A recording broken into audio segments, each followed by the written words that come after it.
بسم اللہ الرحمن الرحیم۔ سامعین حضرات، آج محرم الحرام کی دوسری تاریخ ہے اور عشرہ 10ویں تاریخ محرم کی وہ 30 اگست کو ہے آج آپ کے سامنے میں واقع کربلا کا جو ہے وہ تذکرہ کر رہا ہوں۔ شہید اعظم سیدنا حضرت امام حسین علیہ السلام، تاریخ جنگ کربلا، امام الہند مولانا ابوالکلام آزاد، اس کتاب سے میں آپ کو سامنے پیش کر رہا ہوں۔ یہ مولانا ظفر علی خان کا جو ہے وہ ہے، سماعت فرمائے۔ کرتی رہے گی پیش شہادت حسین کی رضی اللہ تعالیٰ عنہ، کرتی رہے گی پیش شہادت حسین کی، آزادی حیات کا ہے کہ سرمدی وصول، کرتی رہے گی پیش شہادت حسین کی، آزادی حیات کا ہے سرمدی وصول، چڑھ جائے کٹ کے سر تیرا نیزے کی نوک پر، چڑھ جائے کٹ کے سر تیرا نیزے کی نوک پر، لیکن تو فاسقوں کی اطاعت نہ کر قبول، چڑھ جائے کٹ کے سر تیرا نیزے کی نوک پر، لیکن تو فاسقوں کی اطاعت نہ کر قبول۔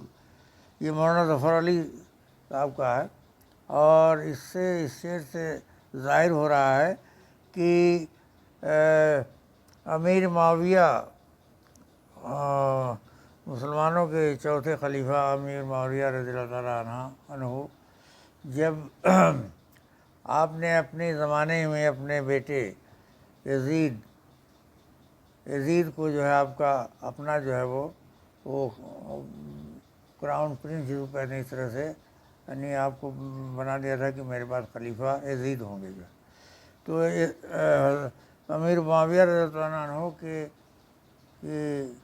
موت کے بعد وہ یزید کو خلیفہ بنایا گیا جو ہے، لیکن یہ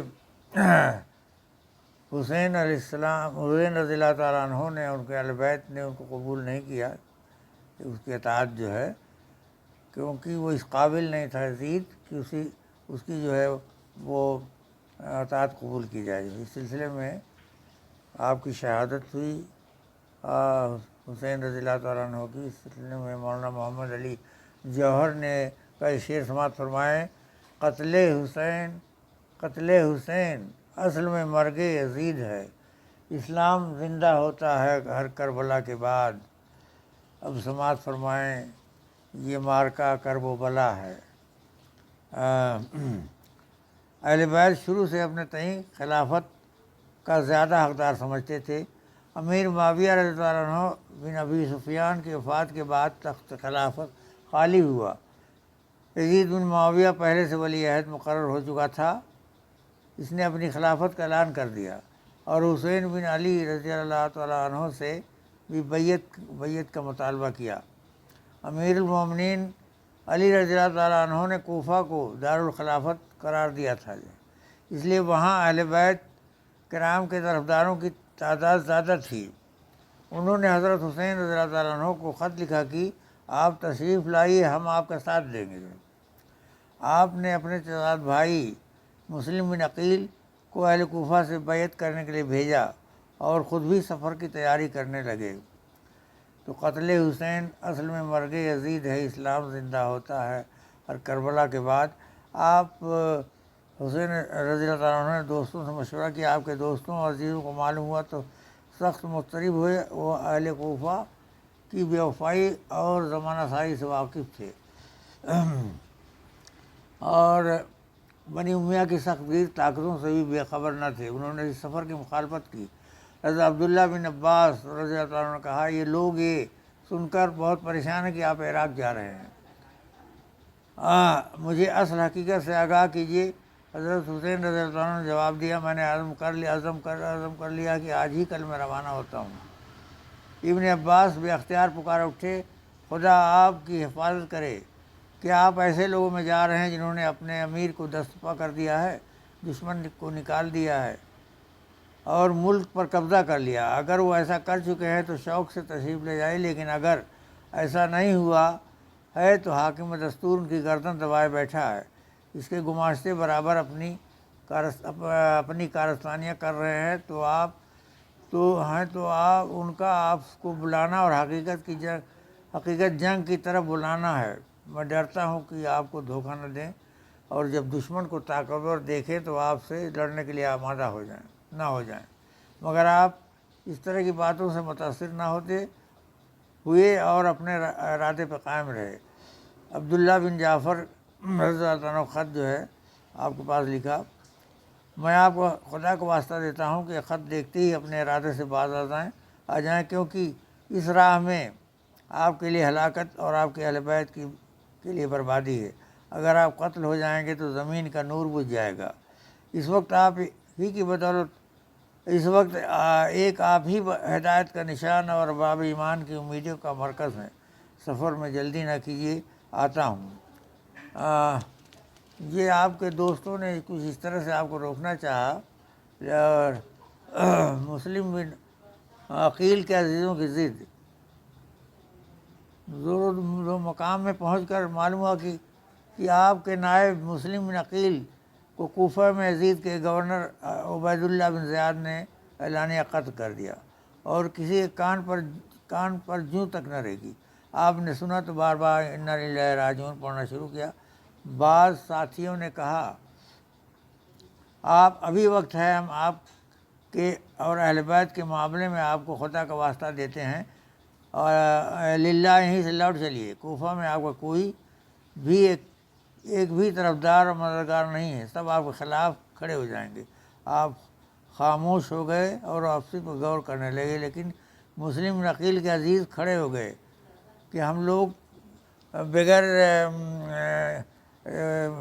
انتقام لیے ہم نہیں جائیں گے۔ جو ہے راستے میں بھیڑ چھٹ گئی، بدھوؤں کی ایک بھیڑ آپ کے ساتھ ہو گئی تھی۔ یہ سمجھتے تھے کوفے میں خوب آرام کریں گے، اور آپ ان کی حقیقت سے واپس سے سب کو جمع کر کے خطبہ دیا۔ آپ حسین رضی اللہ عنہ، اے لوگو، ہمیں نہایت وحشتناک خبر پہنچی ہے، مسلم بن عقیل اور عبداللہ بن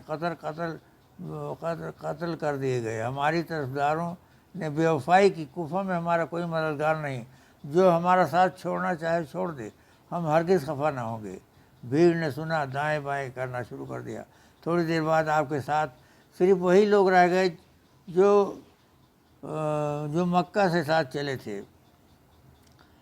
اب اس کے بعد جو ہے حر بن یزید کی آمد۔ قادسیہ سے جو ہی آگے بڑھے، عبید اللہ بن زیاد والی عراق کے عامل بن تمیمی کی طرف سے حر بن یزید 1000 فوج ساتھ نمودار ہوا اور ساتھ ہو لیا۔ اسے حکم تھا کہ حضرت حسین رضی اللہ تعالیٰ کے ساتھ برابر لگا رہے اور اس وقت تک پیچھا نہ چھوڑے جب تک انہیں عبید اللہ بن زیاد کے روبرو نہ پہنچا دے۔ یہ حر بن زیاد کو 1000 فوج لے کے ساتھ جو ہے وہ بھیجا جو ہے عبید اللہ بن زیاد نے، کہ یہ وہ حسین رضی اللہ تعالیٰ عنہ کو وہ یزید کے سامنے پیش کریں کہ وہ وہاں اطاعت قبول کریں جو ہے۔ تو اس طرح سے انہیں پہنچا دی۔ اسی اسنا میں نماز ظہر کا وقت ہو گیا۔ آپ تہمت باندھے، چادر اوڑھے، نال پہنے تشریف لائے اور حمد و ثناء کے بعد اپنے ساتھیوں اور حر کے سامنے خطبہ دیا۔ دشمنوں نے آپ کے پیچھے نماز پڑھی، کسی نے کوئی جواب نہیں دیا۔ دیر تک خاموش رہنے کے بعد لوگ مؤذن سے کہنے لگے، آمد پکارو۔ حضرت حسین رضی اللہ عنہ نے حر بن یزید سے کہا، کیا تم علیحدہ نماز پڑھو گے؟ اس نے کہا، نہیں، آپ امامت کریں، ہم آپ ہی کے پیچھے نماز پڑھیں گے۔ وہیں عصر کی نماز پڑھی، دوست دشمن سب مقتدی تھے۔ سلام کے بعد آپ نے پھر خطبہ دیا۔ اہل کوفہ کے اس کے بعد سماعت فرمائیں جو ہے کہ آپ نے روانگی کا حکم دیا، لیکن مخالفین نے راستہ روک لیا۔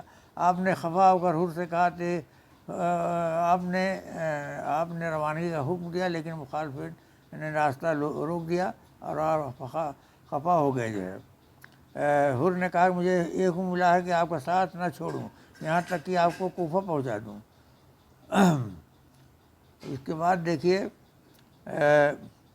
راستے میں اور کئی مقامات پر بھی آپ نے دوستوں اور دشمنوں کو مخاطب کیا۔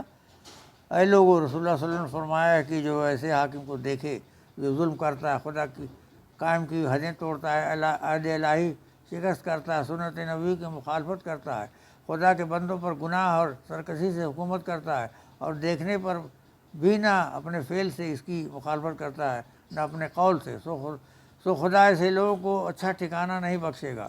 دیکھو یہ لوگ شیطان کے پیرو بن گئے ہیں، رحمان سے سرکش ہو گئے ہیں، فساد ظاہر ہے، حدود الہی معطل ہیں، مال غنیمت پر ناجائز قبضہ ہے، خدا کے حرام کو حلال، حلال کو حرام ٹھہرایا جا رہا ہے۔ میں ان کی سرکشی کو حق و عدل سے بدل دینے کا سب سے زیادہ حقدار ہوں۔ تمہارے بے شمار خطوط اور قاصد میرے پاس پیغام بیعت لے کر پہنچے ہیں، تم عہد کر چکے ہو، تم مجھ سے بے وفائی نہ کرو گے اور نہ مجھے دشمن کے حوالے کرو گے۔ اس کے بعد جو ہے آپ نے ایک تقریر کیا، اور وہ پھر جو ہے آپ کے قاصد کو دشمنوں نے ہلاک کر دیا۔ جو ہے ابن زیاد کا خط۔ صبح آپ پھر سوار ہوئے، اپنے ساتھیوں کو پھیلنا شروع کیا، مگر حر بن یزید انہیں پھیلنے سے روکتا تھا۔ باہم دیر تک کشمکش جاری رہی۔ آخر کوفہ کی طرف سے ایک سوار آتا دکھائی دیا، ہتھیار بند تھا۔ حضرت حسین رضی اللہ عنہ کی طرف سے اس نے منہ پھیر لیا، مگر حر کو سلام کیا اور ابن زیاد کا خط پیش کیا۔ ابن زیاد ہی جو ہے یہ حسین رضی اللہ تعالیٰ عنہ کو روکنے کے لیے یزید نے بھیجا تھا، اور اسی نے ذاتی اشارہ کیا۔ اس خط کا مضمون یہ تھا: حسین کو کہیں ٹکنے نہ دو، کھلے میدان کے سوا کہیں اترنے نہ پائے، قلعہ بند شاداب مقام پر پڑاؤ نہ ڈال سکے۔ میرا قاصد تمہارے ساتھ رہے گا اور دیکھتا رہے گا کہ تم کہاں تک میرے حکم کی تعمیل کرتے ہو۔ کربلا میں ورود۔ آخر آپ ایک اجاڑ سرزمین میں جا کر اتر پڑے۔ پوچھا اس سرزمین کا نام کیا ہے؟ معلوم ہوا کربلا۔ آپ نے فرمایا کرب و بلا، کرب اور بلا۔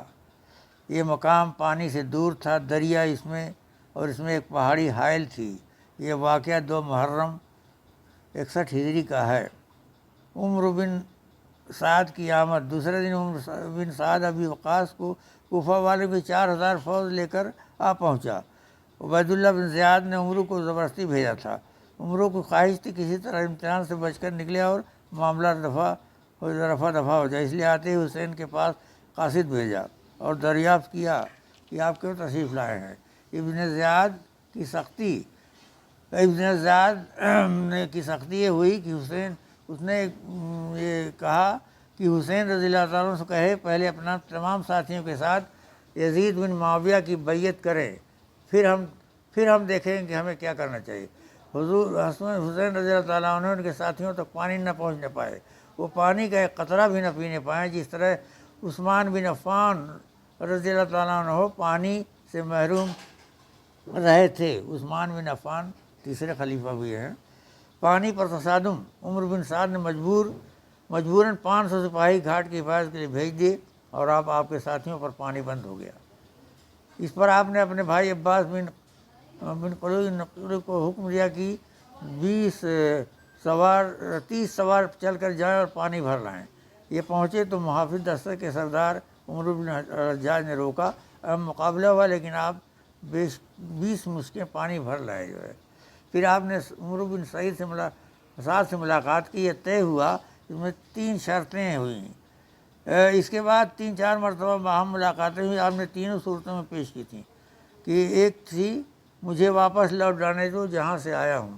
حضرت حسین رضی اللہ عنہ نے یہ شرط پیش کی، مجھے وہیں لوٹ جانے دو جہاں سے آیا ہوں، اور مجھے خود یزید سے اپنا معاملہ طے کر لینے دو۔ مجھے مسلمانوں کی کسی سرحد پر بھیج دو، وہاں کے لوگوں پر گزرتی ہے وہی مجھ پر گزرے گی۔ پھر عمرو کا خط جو ہے آیا جو ہے۔ اب آپ کو میں بتا رہا ہوں، آخر میں ہے جو ہے کہ جب مارکا ہوا جو ہے تو آپ کی بہن حضرت زینب رضی اللہ تعالیٰ عنہ کی بے چینی اور آپ کا یہ بہت زیادہ بے چینی ہوئی، کیونکہ آپ پورے اہل بیت کے ساتھ تھیں، جس میں سب ساتھ میں تھے جو ہے، تو انہوں نے حضرت زینب کو بہت بے چینی ہوئی جو ہے۔ آپ نے پوری رات عبادت طلب میں گزار دی جو ہے۔ اب دیکھیے یہاں شروع ہوتا ہے اسرا کی صبح، جمعہ یا سنیچر کے دن 10ویں محرم کو، یہ 10ویں محرم عاشورہ، جمعہ یا سنیچر کے دن 10ویں محرم کو نماز فجر کے بعد ابن سعد اپنی فوج لے کر نکلا۔ حضرت حسین رضی اللہ عنہ نے اپنے اصحاب کی صفیں قائم کی، ان کے ساتھ صرف 32 سوار، 43 پیدل، کل 72 آدمی تھے۔ میمنہ پر زبیر بن القین اور کو مقرر کیا، میسرہ حبیب بن مظاہر کے سپرد کیا۔ اب یہ سماعت فرمائے کہ آپ نے خدا دعا کے لیے ہاتھ اٹھا دیے جو ہے، دشمنوں کا رسالہ آگے بڑھتے دیکھ آپ نے دعا کے لیے ہاتھ اٹھا دیے۔ یا الہی، ہر مصیبت میں تجھ پر میرا بھروسہ ہے، ہر سختی میں تو ہی میرا پشت پناہ ہے۔ کتنی مصیبتیں پڑی، دل کمزور ہو گیا، تدبیر نے جواب دیا، دوست نے بے وفائی کی، دشمن نے خوشیاں منائی، مگر میں نے صرف تجھی سے التجا کی اور تو نے ہی میری دستگیری کی۔ تو ہی ہر نعمت کا مالک ہے، تو ہی احسان والا ہے، آج بھی تجھی سے التجا کی جاتی ہے۔ اور پھر دشمن کے سامنے آپ نے خطبہ دیا جو ہے، اس میں جو ہے خطبہ بہت لمبا ہے، پورا میں نہیں پڑھ رہا ہوں، تو اس خطبے میں فرمایا جو ہے کہ کیا تم نے رسول اللہ صلی اللہ علیہ وسلم کا یہ مشہور قول نہیں سنا کہ میرے اور میرے بھائی کے حق میں فرماتے تھے؟ یہ حسن رضی اللہ تعالیٰ عنہ بڑے تھے اور حسین رضی اللہ عنہ چھوٹے تھے۔ تو آپ نے فرمایا کیا تم نے رسول اللہ صلی اللہ علیہ وسلم کا یہ قول، مشہور قول نہیں سنا کہ میرے اور میرے بھائی کے حق میں فرماتے تھے؟ یعنی سید الصحاب اہل جنہ، سید الصحاب اہل جنہ، جنت میں 9 نوروں کے سردار۔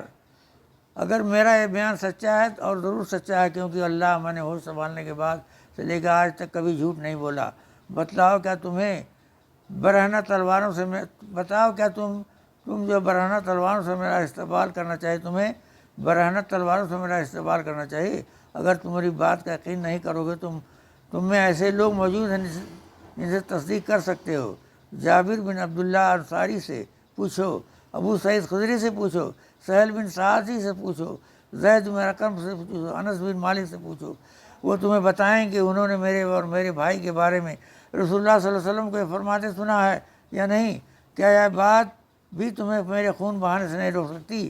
واللہ اس وقت روئے زمین پر بجز میرے کسی نبی کی لڑکی کا بیٹا موجود نہیں، میں تمہارے نبی کا بلا واسطہ نواسا ہوں۔ کیا تم مجھے اس لیے ہلاک کرنا چاہتے ہو کہ میں نے کسی کی جان لی ہے، کسی کا خون بہایا ہے، کسی کا مال چھینا ہے؟ کہو کیا بات، آخر میرا کیا قصور ہے؟ کوفہ والوں نے اس کے نفی میں جواب دیا جو ہے۔ اور اس کے بعد دیکھیے یہ جنگ کا اعلان ہو گیا اور اب عام حملہ، باقاعدہ جنگ جاری ہو گئی جو ہے، خیمے جلا دیے گئے، اور آخر میں آپ کے چھوٹے بیٹے علی اکبر کی شہادت ہوئی، غرض دے کے ایک کے بعد دیگرے تمام اصحاب قتل ہو گئے۔ اب بنی ہاشم اور خاندان نبوت کی باری تھی۔ سب سے پہلے آپ کے صاحبزادے علی اکبر میدان میں آئے اور دشمن پر حملہ کیا اور لڑتے لڑتے شہید ہو گئے۔ اس کے بعد بنو ہاشم کے مقتول کے بارے میں دیکھا ہے۔ اسی طرح ایک کر کے اکثر بنی ہاشم اہل بیت شہید ہو گئے۔ ان میں سے ذیل کے نام مورخین نے لکھا ہے، اس کو ضرور سماعت فرمائیں: محمد بن عمرو سعید بن عقیل، عبداللہ بن مسلم بن عقیل، عبداللہ بن عقیل، عبد الرحمن بن عقیل، حضرت جعفر بن عقیل، محمد بن عبداللہ بن جعفر، حولہ بن عبدالعزیز جعفر، عباس بن علی، عبداللہ بن علی، عثمان بن علی، محمد بن علی، ابوبکر بن علی، ابوبکر بن الحسن، عبداللہ بن الحسن، قاسم بن الحسن، علی بن حسین، عبداللہ بن حسین رضی اللہ تعالیٰ عنہما۔ حضرت حسین کی شجاعت دیکھیے۔ اب دیکھیے اب حضرت حسین رضی اللہ تعالیٰ عنہ جو ہے وہ آخر میں بچے، آپ پر ہر طرف سے نزغہ ہوا، آپ نے بھی تلوار چلانا شروع کی اور پیدل فوج پر ٹوٹ پڑے، تنہا اس کے قدم اکھاڑ دیے جو ہے۔ اس کے بعد جو ہے عبداللہ بن حمار جو خود موجود تھا، اس نے کہا کہ میں نے دیکھا کہ دائیں بائیں ہر طرف سے ان پر حملے ہو رہے تھے، لیکن وہ جس طرف مڑ جاتے تھے دشمن کو بھگا دیتے تھے۔ اس وقت کرتا پہنے اور امامہ باندھے کہ واللہ میں نے کبھی کسی شکستہ دل کو جس کا گھر خود اس کی آنکھوں کے سامنے قتل ہو گیا ہو، ایسا شجاع ثابت قدم مطمئن اور جری نہیں دیکھا۔ حالت یہ کہ دائیں سے بائیں دشمن اس طرح بھاگ کھڑے ہوتے تھے جس طرح شیر کو دیکھ کر بکریاں بھاگ جاتی ہیں۔ دیر تک یہی حالت رہی۔ اسی اثنا میں آپ کی بہن زینب بن فاطمہ وہ آئیں جو ہے، باہر نکلیں اور آپ نے کہا، حضرت حسین رضی اللہ عنہ سے کہا کہ بھائی اس وقت تو سمجھ لیجیے کہ یہ آخری وقت معلوم ہو رہا ہے، تو آپ کے حلق میں تیر پیوست ہو گیا۔ لڑائی کے دوران آپ کو بہت سخت پیاس لگی، آپ پانی پینے کی فرات کی طرف چلے، اچانک ایک تیر آیا اور آپ کے حلق میں پیوست ہو گیا۔ آپ نے تیر کھینچ لیا، پھر اپنے ہاتھ منہ کی طرف اٹھا لیے تو دونوں چلو خون سے بھر گئے۔ آپ نے خون آسمان کی طرف اچھالا اور کہا خدا کا شکر ادا کیا، الہی میرا شکوہ تجھی سے ہے، دیکھ تیرے رسول کے نواسوں سے کیا برتاؤ ہو رہا ہے۔ ایک شعر سماعت فرمائے، خدا کی قسم خدا کی اگر لب وہاں ہلاتے حسین، قسم خدا کی اگر لب وہاں ہلاتے حسین، خدا حسین کے لب پہ فرات رکھ دیتا۔ آپ کی شہادت سماعت فرمایا، مگر اب آپ وقت آ چکا تھا۔ ذرا بن شریک میں آپ نے آپ کے بائیں ہاتھ کو زخمی کیا، پھر شانے پہ تلوار ماری۔ آپ کمزوری سے لڑکھڑا گئے، لوگ ہیبت سے پیچھے ہٹے، مگر سنان بن انس نے بڑھ کر نیزہ مارا اور آپ زمین پر گر پڑے۔ ایک شخص نے کہا سر کاٹ لے، وہ سر کاٹنے کے لپکا مگر جرات نہ ہوئی۔ سنان بن انس نے دانت پیس کر کہا خدا تیرے ہاتھ سل کر ڈالے، پھر جوش سے اترا اور سر تن سے جدا کر دیا۔ جعفر بن علی محمد سے مروی ہے کہ قتل کے بعد دیکھا گیا کہ آپ کے جسم پر نیزے کے 32 زخم اور تلوار کے 36 گھاؤ تھے جو ہے۔ آپ اس جنگ میں حضرت حسین رضی اللہ عنہ کے 72 آدمی مارے گئے اور کوفی فوج کے 88 قتل ہوئے جو ہے۔ یہ 72 لوگ آپ کا قتل ہوئے۔ اب میں آپ کے سامنے آخری چیز پڑھنا چاہتا ہوں، اسوہ حسین رضی اللہ تعالیٰ عنہ۔ آج کل جو محرم منانے کا جو سلسلہ شروع ہو گیا ہے، اس کے خلاف آپ کے جو ہے امام الہند مولانا ابوالکلام آزاد نے لکھا ہے کہ یہ جو ہے اسوہ حسینی ضرورت ہے کہ تفصیل کے ساتھ اس حادثے کے صحت پر نظر ڈالی جائے۔ سب سے پہلے اس کی تاریخی حیثیت نمایاں کر کے ان کے تمام مواعظ و نتائج عظیمہ کو ایک ایک کر کے بیان کیا جائے جو اس ذبیح عظیم کے اندر پوشیدہ ہیں اور جن کی لسانی حیات آج بھی اس طرح سزا دے رہی جس طرح کنارے فرات کی ریتیلی سرزمین سے ایسے 1200 برس پہلے زخم خون کے اندر واضح فرمائے حقیقت سزا کی۔ دنیا میں ہر چیز مر جاتی ہے کہ فانی ہے، مگر خون شہادت ان قطروں کے لیے جو اپنے اندر حیات الہیہ کی روح رکھتے ہیں کبھی فنا نہیں ہو سکتی۔ کبھی حق و حریت کی راہ میں جہاد پہلا ہے۔ سب سے پہلے نمونہ جو حادثہ عظیمہ ہمارے سامنے پیش کرتا ہے دعوت الہی حریت کی راہ میں اپنے تئیں قربان کرنا۔ بنی امیہ کی حکومت ایک غیر شرعی حکومت تھی۔ کوئی حکومت جسی بنیاد جبر شخصیت پر ہو کبھی اسلامی حکومت نہیں ہو سکتی۔ انہوں نے اسلام کی روح حریت اور جمہوریت کو غارت کیا اور مشورہ اجماع امتی کی جگہ محض غلبہ جابرانہ اور مکر و خدا پر اپنی شخصی حکومت کی بنیاد رکھی۔ یہ نظام شریعت الہیہ نہ تھا، محض اغراض نسبانیہ اور مقاصد سیاسی حیثیت میں ضرور تھا کہ ظلم جبر کے مقابلے میں ایک مثال قائم کی جاتی اور حق و حریت کی راہ میں جہاد کیا جاتا۔ حضرت سید الشہداء نے اپنی قربانی کی مثال قائم کر کے بنو امیہ کے خلاف جہاد حق کی بنیاد رکھی اور جس حکومت کی بنیاد ظلم جبر پر تھی اس کی اطاعت و وفاداری سے انکار کیا۔ آخر میں ہے یہ سماعت فرمائے، ضرور ظالم اور جابر حکومت کا اعلانیہ مقابلہ کرو۔ پس یہ نمونہ تعلیم دیتا ہے کہ ہر ظالمانہ جابرانہ حکومت کا اعلانیہ مقابلہ کرو، کسی ایسی حکومت کی اطاعت و وفاداری کی بیعت نہ کرو جو خدا کی بخشی ہوئی انسانی حریت و حقوق کی غارت گر ہوں اور جس کے احکام مستبدہ جائزہ کی بنیاد صداقت و عدالت کی جگہ جبر و ظلم ہو۔ اسی ساتھ میں اپنی بات ختم کرتا ہوں۔ امید ہے آپ کرب و بلا کی داستان آپ نے سنی ہوگی، حضرت حسین علیہ السلام کی آپ نے جو خدا کے راستے میں آپ نے اپنی جان قربان کر دی، اور یزید کی آپ نے بیعت نہیں کی۔ قتل حسین اصل میں مرگ یزید ہے۔ اسلام زندہ ہوتا ہے ہر کربلا کے بعد۔ اللہ تعالیٰ میری بات اللہ قبول کرے۔ السلام علیکم۔